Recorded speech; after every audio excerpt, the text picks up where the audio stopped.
Hey everybody, and welcome back to my channel. Today we are going to be making the Mocha Ninjaccino, but actually add a little twist to that. We're going to be making a caramel one, as I don't have any fudge and caramel is my favorite. So, the ingredients it calls for is 2 big scoops or 4 tablespoons of any coffee, 3 cups of ice, 1/4 cup of milk, 1/4 cup of chocolate syrup, plus more for the garnish, as well as whipped cream. Alright, to get started. So I'm not actually going to be making the recommended amount because it's actually for 2 drinks for the 2 scoops. So I'm going to be making about this size cup, which I'm going to use the travel setting for. So I'm going to fill my cup with ice. And this is just the first step.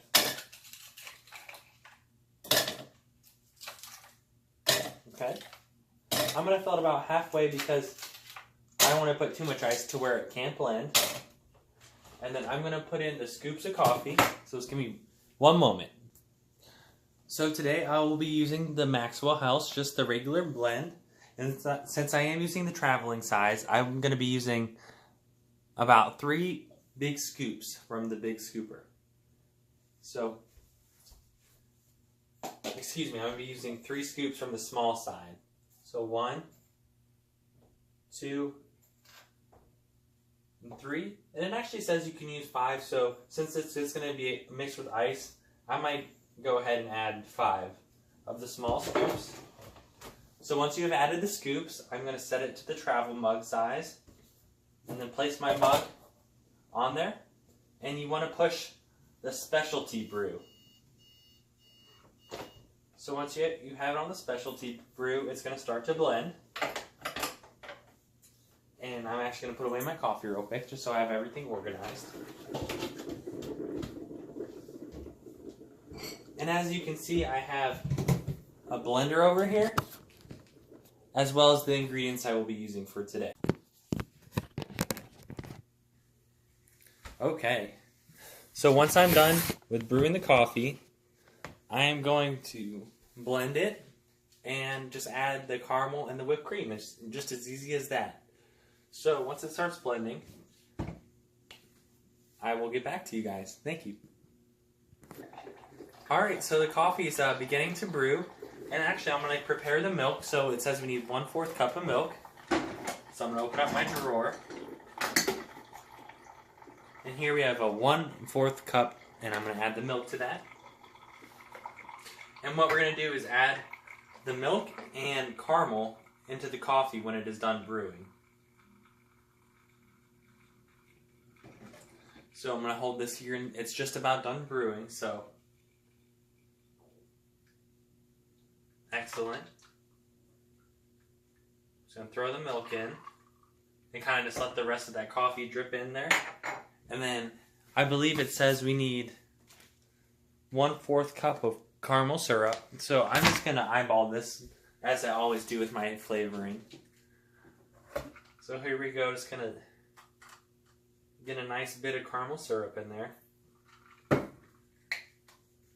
And then, I mean, that's it for the brewing process. And next we move on to the blending. So I'm going to put on my blender lid. And this might be loud, so if you need to cover your ears, I suggest you do so. And then I'm just going to throw it right in here. Oops. Throw it right into the blender, so be prepared.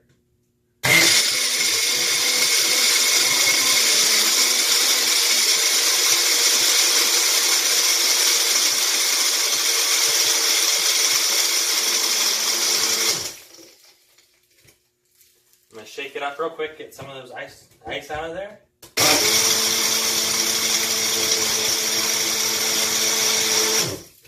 And the book recommends you blend it for about 25 seconds to get real nice and smooth and velvety. So I actually have an ice cup waiting in the freezer to dump our delicious frozen coffee into. Give me one moment. And I have a Cleveland Browns cup for us today. So here we go. I'm just going to... Actually, I'm going to get a little fancy with this and add some caramel swirl to the edges of the cup. That way we really lock in that caramel flavoring. just around the edges. Looks great. Just gonna open up the blender.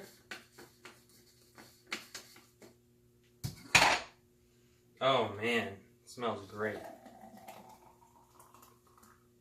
Pour in. Got our iced coffee.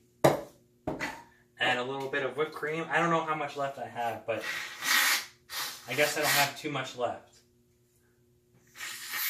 That's okay. And then last, I'm just going to add some caramel syrup. And easy as that, we have a frozen iced caramel coffee. Now for the taste test. That is really good. That is very good, very sweet. Ice, it's almost just so, it's so smooth. There's no ice chunks or anything. It just blended well, and the coffee's not too weak. It is perfect. So you can do this with any flavor you want. I chose caramel. You can do fudge. You can do strawberry. I'm sure you can do any flavor that you want. And obviously, I don't have any whipped topping, but you could add some if you'd like to. So this is the Mocha Ninjaccino, or this could be the Caramel Ninjaccino. Very easy to make, as you see, just a few steps, and just involves a blender. Thank you for watching.